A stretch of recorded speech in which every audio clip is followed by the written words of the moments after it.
Welcome to the Whiskey Vault. Yes, I'm Daniel. I'm Rex, and this is Donation Day. Donation Day. Donation Day, it's not full of reviews. These are relatively obscure whiskeys, but they are still worth giving tasting notes on. Yeah. And giving a shout out to the magnificent bastard who sent this. Brandon, what's you magnificent bastard? Yes. Didn't feel like joining in? Well, I was not like Brandon. I was opening my mouth and it got partway through. You were almost finished, and I figured it's too late now. I gave you like a full 1/5 of a pause. Pause longer than necessary to give you a chance. Oh wait, here, split that between here, because we got 4 more to do. All right, this is Missouri Distillery. What do you see when you see that? Mr. Whiskey. Yeah, it's Missouri Ridge Distillery. Now, and I think they should brand themselves as Mr. Whiskey, because I think that'd be funny to be known as Mr. Whiskey. Missouri. Who's that? It's Mr. Whiskey. Or they could just use, it's actually illegal for them to do it, but the postal code MO? Yeah. Mo Whiskey. Mo Whiskey. Man, this is one of the most honeyed butterscotched noses. Is this a pot still whiskey? Because I'm getting a level of funk, like oily. Yeah, I don't know. I am too. This is not thin and brittle. So this is a single barrel release. There's some apple. Funky caramel. Aged, I can't read that. Is that 300 days? Like 200 days? If there's such a thing as stale caramel. Yeah, it's because it's got a wood funk to the caramel, right? Yeah. I can't tell if that's 200 or 300 days. It's some dusty oak. Oh, all right. So it's got character. Mm-hmm. What's the proof here? That is not your typical bourbon smell either. 47%. It makes me wonder if their 47. If their mash bill is slightly different than a typical bourbon. That is honey sweet. That's nice. You know what these guys are? They're in Branson. Oh, outside of Branson. It's like Vegas for old people. Yeah, lots of putt-putt courses. Lots of putt-putt courses. Putt-putt heaven, really. Really sweet on the taste, though. It is a little thinner on the taste than I would suspect from the nose. From the nose. The nose is vibrant, jumps out of the glass. Yeah. And it's 94. 47% alcohol. Yeah, it's not classic bourbon notes. It's not a classic bourbon balance. But you know, I really like this, actually. For a craft bourbon, it's got some character to it. Right. It doesn't have the weird piney green notes. It doesn't feel overly thin, even though it feels shiny and slightly brittle. Right. So just a little quick behind the scenes here, because I didn't sign anything. No NDAs involved on my end. So we've never really talked about it, but there's been 3 instances wherein Daniel and I have been approached to do a TV show. There's 5 now. I just didn't tell you about the other 2. That's fine, because the 3 that I knew of, 2 out of the 3 are just like, nope, we're not even. Just 1 out of 3 is like, oh damn, that sounds like it could be a pretty big deal. But the problem with doing any kind of TV show is you're contractually very, very limited with how and when and why you engage with people. It's all very controlled. Right. So our ability to grow with the tribe, with the community, was immediately cut off at the knees. So I was like, no, that's not the path we want to go down. Yeah. But the third one was a company that was trying to work through the Discovery Channel. Right. They already had connections with other people in the industry, and they wanted to do a certain episode about working with distilleries. Right.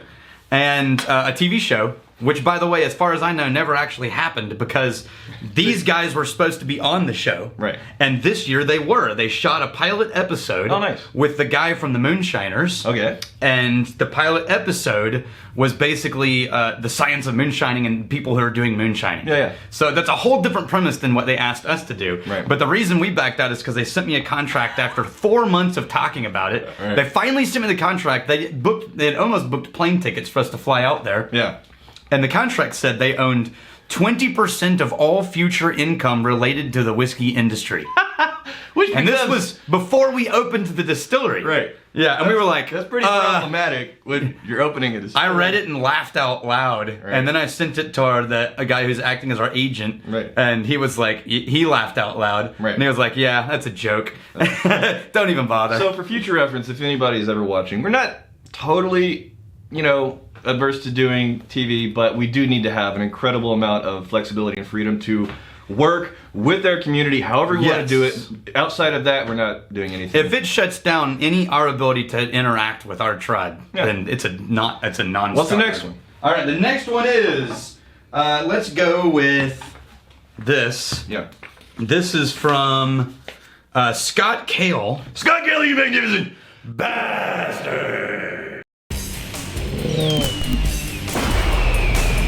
So he brought it into my office. This is from Tarnished Truth. Virginia. Yeah. Right? I think it's Virginia Beach, if I'm not mistaken. Straight bourbon whiskey. High rye. Now, so what does high rye mean? It needs to at least achieve a certain percentage, or is it just, you know, you can just say high rye for whatever. There's no legal designation for high rye. Okay. So, but it does mean that typically a corn or a bourbon is high corn, and then the next grain, if it's a smaller, like for example, Eleanor is 20-something. That's considered a high rye. 21 rye. That's not really high rye. That's just rye. Okay. Right? This is 36% rye. That's high rye. But anybody, even if they put like 2% rye, they would be completely, you know, misleading. But they could still say high rye. So anyway, here's the irony. This company is called, this bottle's called the Tarnished Truth. Yeah. And it's an illegal label. And their website for their distillery just says absolutely nothing. Now, in theory, they are distilling their own product, and they talk about how they have these fancy stills and everything. Well, respect for them owning it. Yeah, but they are using one of the more famous MGP mash bills. Yeah. So my guess is before they had their own stuff, they were buying MGP just like our Eleanor. Sure. And either that's what this is, and they're not saying it, or now that they're making their own stuff, they continued to produce that same mash bill, right? Which is the MGP mash bill of 60-36-4. I like that. Now, all it says is on the back of their side of their bottle is finished and bottled by, which makes me think this is MGP finished and bottled by these guys. The rye is giving me another layer to this whiskey. That is really nicely complementing the bourbon nuts. It's highly peppery, though. You got the bourbon caramel. This is one of the spicier noses. The oak, the sugared oak, and then the rye spice. Exactly, to complement the apple and the sweet oak, and then you got the rye spicy notes. That's nice. I like it. Ooh, I really like the taste on that. So it reminds me, it's still the pepper, all the clove and spice and things, it lingers on the palate too. It does linger. This is 43% alcohol. Yeah. I think this just proves, if we're not mistaken, that MGP makes really good whiskey. Yeah, they make good whiskey. As always. And what I'm curious to see is, does their nice whiskey give us a really good foundation to do some crazy, ridiculous experimental stuff? Yeah.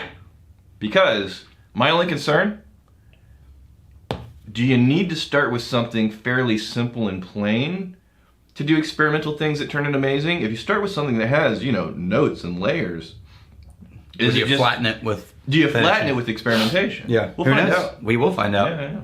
Now, it could be they're making this, so I'm not going on record as they aren't, but it's highly unlikely. It's just hard to find out. Yeah, because they are Tarnished Truth. Okay, this is from Melvin Hall, who is a Wizard Academy alum, and this is, well, we'll talk about it in a second. Melvin Hall! You magnificent bastard! So this is not 40%. This is considered a spirit whiskey. Okay. Which means it's some kind of a whiskey, like a bourbon mash, mixed with vodka. Okay. Mixed with neutral grain spirit. Yeah. Now, there was a review by Karen Moonen on Whiskey Wash, and one of her comments was, the person who was tasting with her said, the nose smells like someone next to me was drinking whiskey. A lot of whiskey for the last hour. But you getting some body odor in there? I'm not getting body odor. No, she's just like saying it's like whiskey breath. It smells like someone has had too much to drink and they're standing next to you breathing on you. I'm getting thin buttered caramel. Yeah, that's what she means. Like the thin alcohol vapor breath. Okay. Of like, oh, you've been drinking, haven't you? I'm not close enough to people to ever smell them. There's a rule. If you ever meet me, arm's length. Arm's length? Yeah, it does smell really shiny and bright, brittle and citrusy. And wow, like water, man. This is more akin to sweet water than it is to a low-proof whiskey. Oh, whoa, that is water. Right? What the proof? I'm not sure they actually hit 40% That's on 40. that one. I don't think they hit 40%. I want to test it. You know what's funny is... I feel like they're rocking a 30%. Really light, thin, shiny, and simple. This is whiskey flavors, but watered down. We have no idea who made this. Because, again, it says produced and bottled by, which is one of the things TTB is trying to change the language on to stop people from being able to put that they have required to put there. You're jumping ahead. Produced and bottled by is what people often put on a bottle to make people believe it was made in a certain place by certain people. Yeah. But really, it's just a fancy way of saying we curated the whiskey. Yeah, like legally, we could put produced and bottled by on our Eleanor bottles that came from MGP. Right. And the TTB, you said? TT whatever? Mm-hmm. They're trying to change that. Trying to change that, which but they should. Who knows? Maybe Texas, maybe these guys, Mark, Ben, and Why Don. would they not put distilled in Texas? Well, I don't know. It could be they're sourcing Texas whiskey because there's a couple of distillers in Texas that are sourcing from other Texas. No, who are they're making stuff that they sell to other distillers in Texas. Yeah. So technically that's a Texas whiskey. Sure. Right. And then yeah. Now a part of it is I just don't like the taste of this. No, and so it's very thin, watered down and simple. It reminds me of when I've left a whiskey sit out overnight. And I go back to taste it the next morning because every once in a while I'm like, oh, there's still whiskey in there. I wonder what it tastes like. And I smell it and I'm like, oh, it smells really interesting. It doesn't. Because all the oils are still stuck to the glass. And then you take a sip and it's like, ooh, that's it's watery. Oh. Super, super watery. Oh.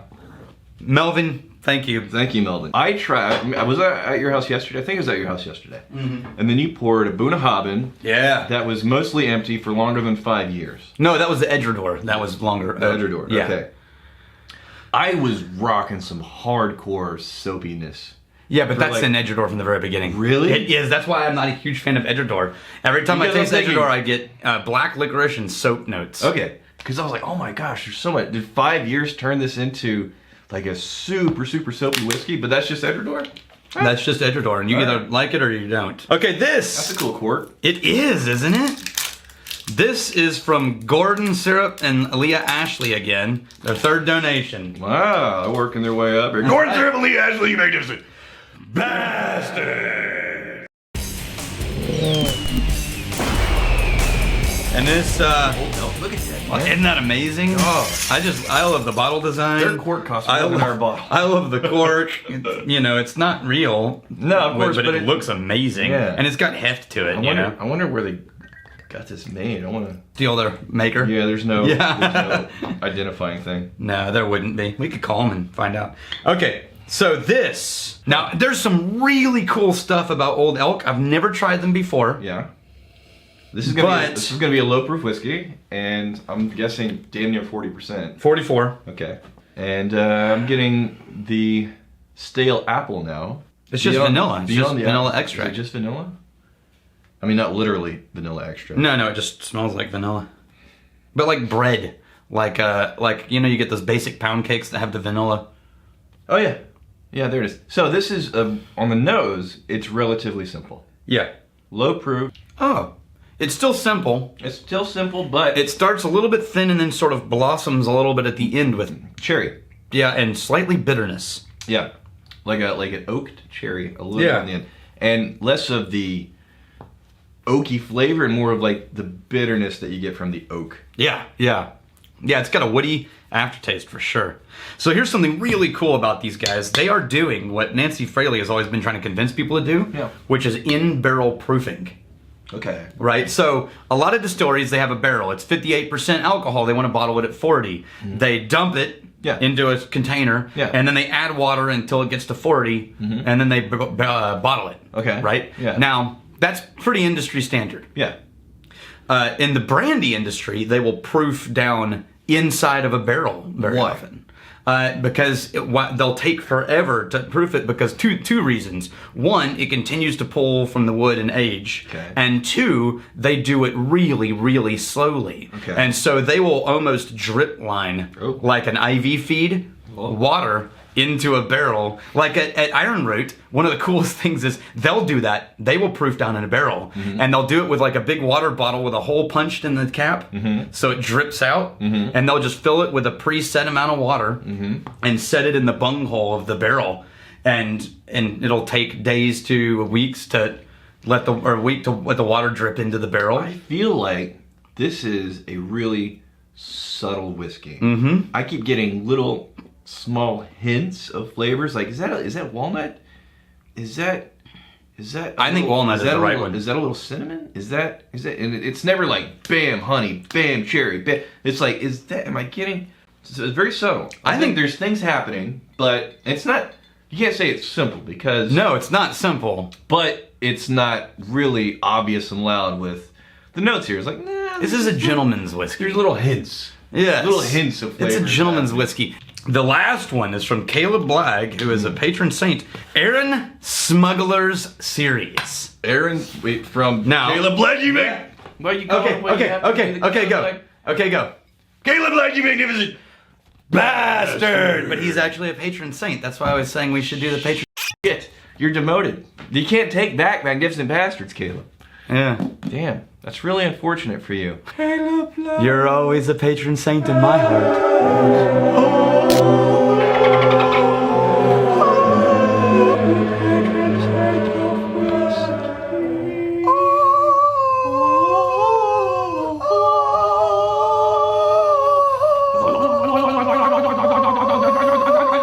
Speaking of tattoos on the forearm, Caleb freaking Blagg. Oh yeah, Eleanor bottle. He got a giant Eleanor bottle tattoo on his forearm. It's freaking awesome. He's a madman. And now it's the original bottle because we've changed the bottle design. Yeah.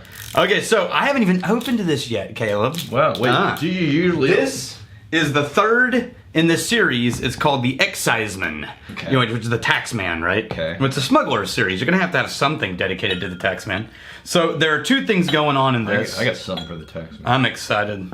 Ooh. Hey, Mr. Taxman. Oh, butterscotch. Oh man. Okay, so there's my understanding is that there's quarter casks and Madeira cask, and this is going back to the era when quarter casks were easier to get around. Figs. Here you go. Yeah.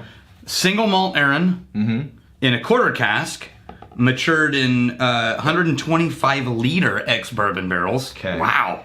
And then Madeira cask, 225 European oak Madeira cask. And so they're saying the quarter cask is a tribute to when you used to carry around illegal whiskey and it was easier to move smaller barrels. Yeah. And the Madeira is a tribute to the era when they were working with Madeira used barrels to pull in from the coasts. Fig, honey, and every time I'm going back to this whiskey, I find something new. Oh yeah. Every time you go back, it unlocks a new thing. Coffee. I just got like a vanilla flavored coffee, like a latte. This is super complex. This is, of all the ones we've done so far, this is my favorite in the nose. Yeah. Cask strength, 58. Really? 56.8%. It doesn't smell like it would be that high. And by the way, I love these bottles. These are the old school darkened bottles. I would love to get my hands on selling bottles like that. You know what this is? It's a Fig Newton and chocolate. And milk chocolate. A Fig Newton and milk chocolate. Yeah, okay. Because it's got that grainy fig. The smell of milk chocolate, though. Yeah. I don't know about the taste.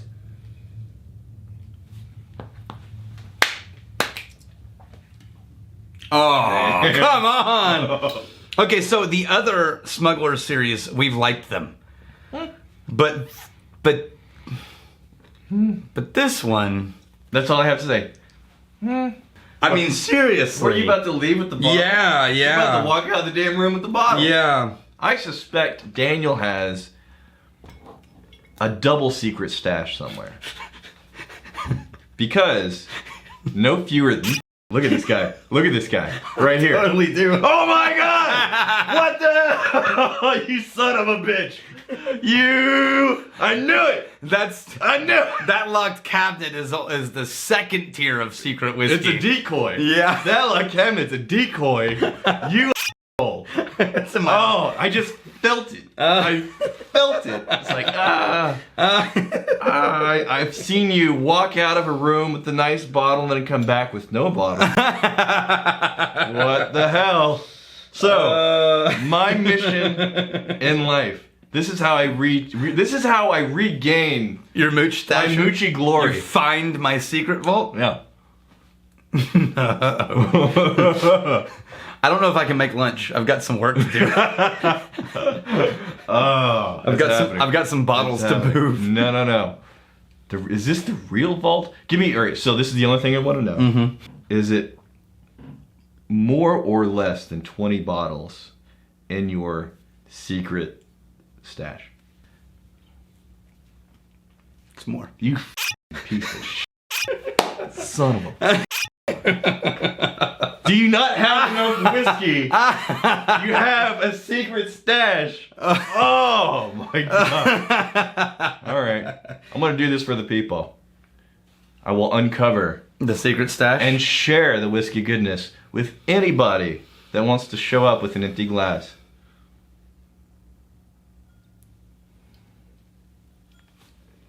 Dude, this whiskey, Caleb, do you realize how much he had to go to get this bottle? He didn't even try it. What? It was sealed. Dude, you screwed yourself, man. What the hell are you doing? We have whiskeys, Caleb.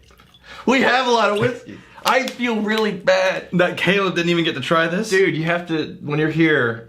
Oh no, we'll make sure. Yeah. Damn. Caleb. All right, so we talked about the nose a lot. We haven't talked about the taste that much. No, I'm about to add a little water. The taste, by the way, is everything that the nose implied and more. It just keeps... Oh, a big, rich... You know what it is? Like an aggressively rich plum. It's like watching... You know how you watch a campfire? Or a fireplace fire? Any fire. It's like it's honey with strawberry juice mixed in?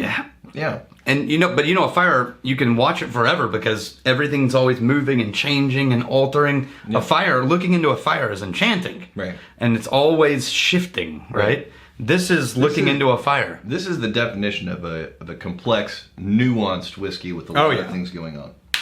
Wow. This is maybe the best thing I've ever tried from Arran. Oh, okay. Yeah. Fair enough.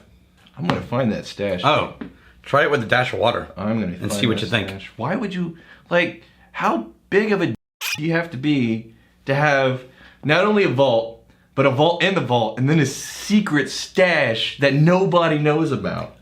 So I had to intuit. My intuition, my moochy instincts were the only clue I had that there's something amiss. In my defense, 80% of them were purchased by me. Who cares? I don't care whether you purchased it. Yeah. I deserve the whiskey. With water, what do you think? No, it's fantastic with water. But it's better without. It's better without. Yeah. Yeah. I agree. Damn. That's why I didn't add water to yours. Okay. Thank you, Caleb.